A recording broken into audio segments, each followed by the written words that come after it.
leaving the pier. Bye-bye, Luzon! So, pagdating namin dun sa pier, like, super chaos. 3, 2, 1, and we are in Visayas!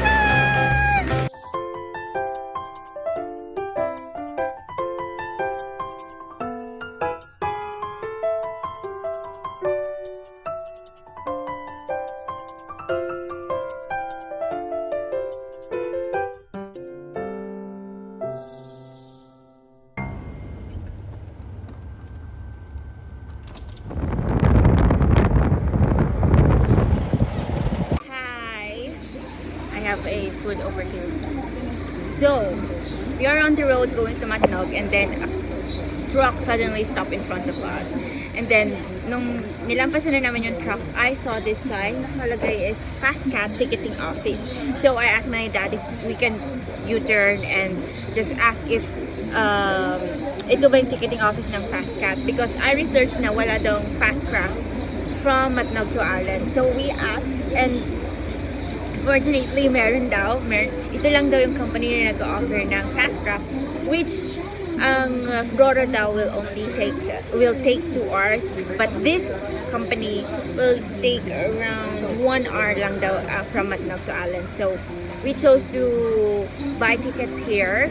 Siguro mga 15 minutes away na lang kami sa pier. So we are waiting for the call or the sign ng company that we can proceed to the pier, because they're waiting for other customers para ma-fill up, para mapuno yung next ship.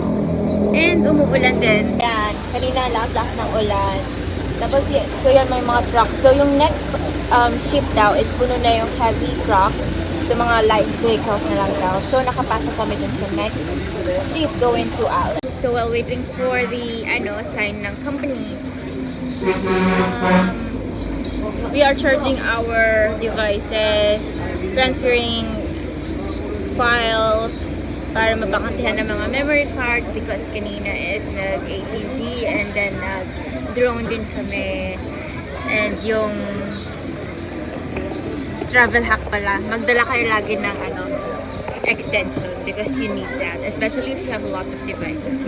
Meron pa pala kasang travel hack. So dito sa pier, sa mga all of the piers usually or Roro, free lagi ang driver. So sa case namin, meron kaming 2 senior citizens, so discounted sila. Magkano senior citizen? We have no idea, because hindi nila binirake down sa resibo.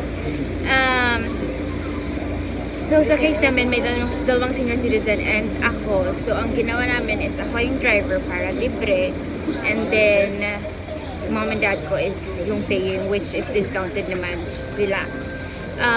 Our vehicle fee for Roro is, or for Fastcraft, is 1 to 60. Kasama na yun isang driver. Free na yun. So ayun, natawag na kami and we're heading now to the pier. Hopefully may mag-guide sa amin, because we don't know the procedures. It's our first time to do this Roro from Luzon to Visayas.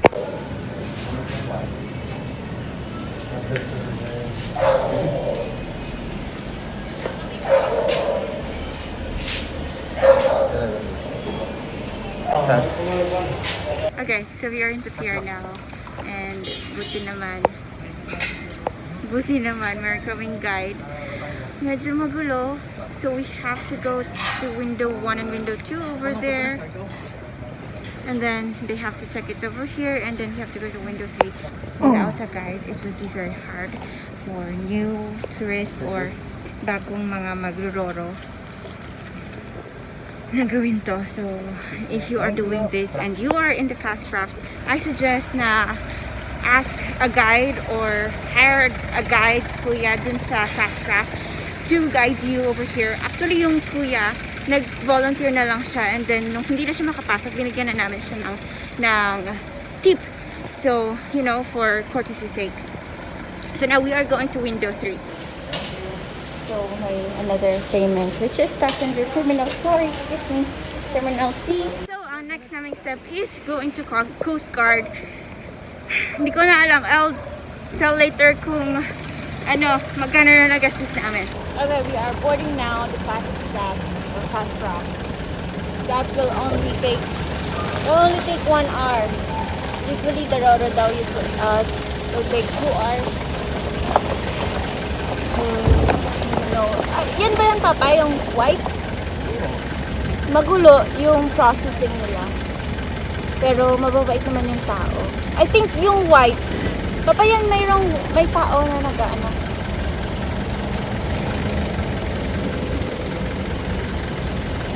Alin ang baskat? Baskat dito po, sir. Dito po, kuya. Dito po. Lambing na lang kami, ma'am, sir. Ang dami na namin nilambing ah. Dito lang kami. Dito kasi kami nasa sa dulo. Salamat. Patay na po ng ilaw. Tayo daw yung ilaw. Sandali lang. Papa, nasa yung mga ticket? Patingin po nung kwan po. Yeah. Ticket daw.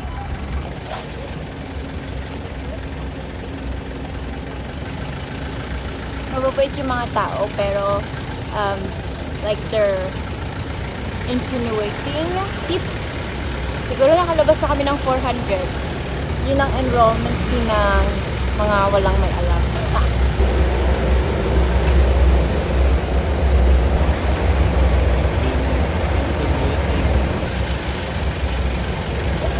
So, nandito naman sa pier. Bumaba kami to take pictures and just to look around the craft. So, we are going now upstairs. Please watch your step. We're on the 2nd floor. Binigyan kami ng forms. Now we have to fill up because of COVID-19 protocols. And we're going now up to the 3rd floor. And my store naman sila.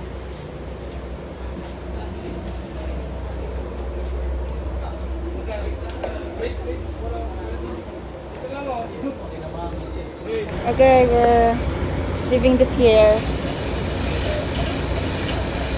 And what is he doing? Rowing the bridge. Oo. Ano yung tension? Baga na yung yung motor. Yan yung sila namin. Oh no, wala nang ilaw. Hindi ko na siya mapapakita. Oh, there it is. Thank you. Parang ganyan lang naman natin. Wala silang mas. Ay, nagpakitang gilat si Kuya. Sabi niya, uy, nagbibigay sila ako dito.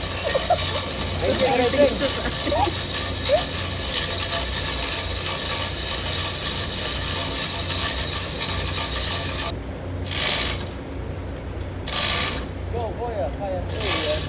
Back up daw, back up. Wala silang push button na like push button then it will go up. Makuhay talaga. Pero hindi naman umakit yung bridge. Laki ng fish.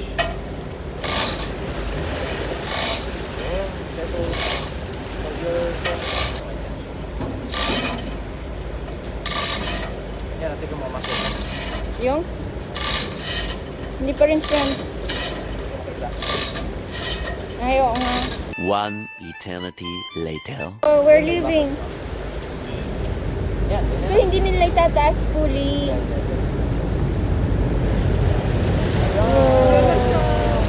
Whirlpool! Wow! Meron pa doon. And Baba Luzon!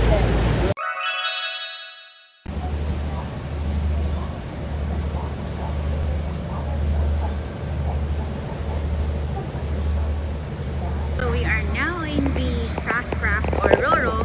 Or I don't know if this is Roro because sabi nila this fast craft will only take 1 hour as against the Roro na 2 hours. So we are heading to Visayas. First time na by sea going to Visayas, and we just left Luzon around 8 p.m. exactly at 8:11. So if you can see the lights, I think that's Allen. We're almost near because I think it's 8:45 na ngayon. And malapit-lapit na kami sa Visayas. So matulog kami doon for tonight sa Allentown, and then we are going to hit the road again tomorrow. Oh yeah, don't forget to subscribe my channel because I will have lots of vlog to be uploaded in this channel. So pagdating namin dun sa pier, like super chaos. I don't even know. Like super chaos. You've seen a while ago, I vlog about it. Pero super chaos talaga. Like there's no signages. You really have to ask people around what's next step, and kung ano lang gagawin, kung saan pupunta, kung nasa itong office na to.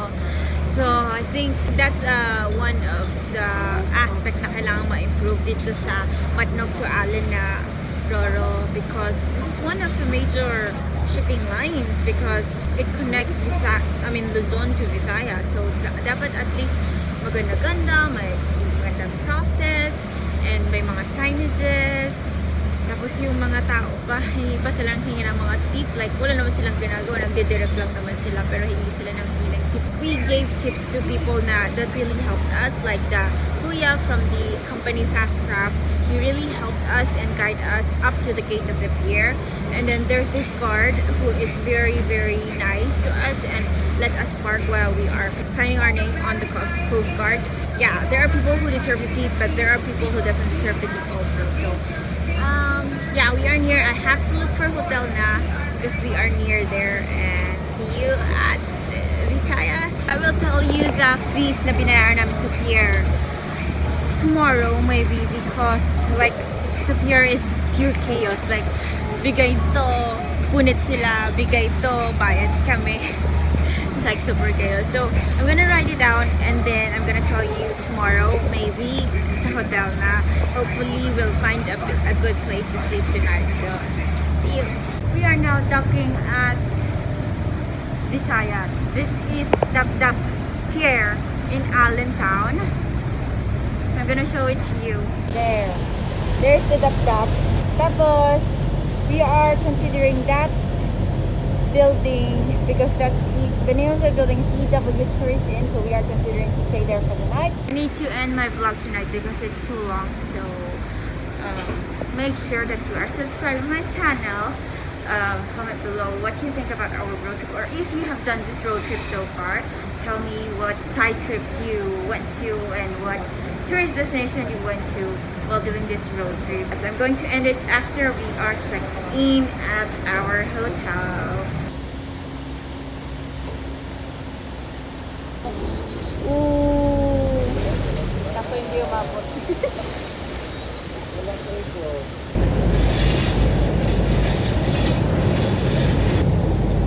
May babak ko lang.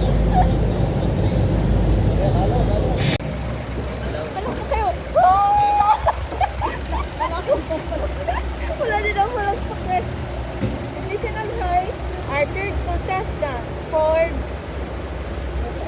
pickup. Anong pickup na? Ford Ranger. And our fourth contestant is Suzu Crosswind. And our last contestant for the night is a red Isuzu with the driver of this Ford Ranger.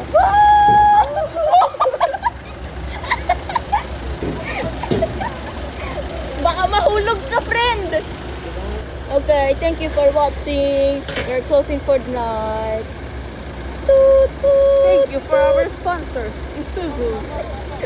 After watching the procession of the cars, it doesn't allow us to go down with the cars. So we have to let the cars go down first, and then they let the passengers follow the car. So ngayon, ito, magkakasunod-sunod kami. Yan o. Diba? Daming tao. Yay! And we are in Visayas. Thank you pa! That's the empty fast cat. And 3, 2, 1, and we are in Visayas!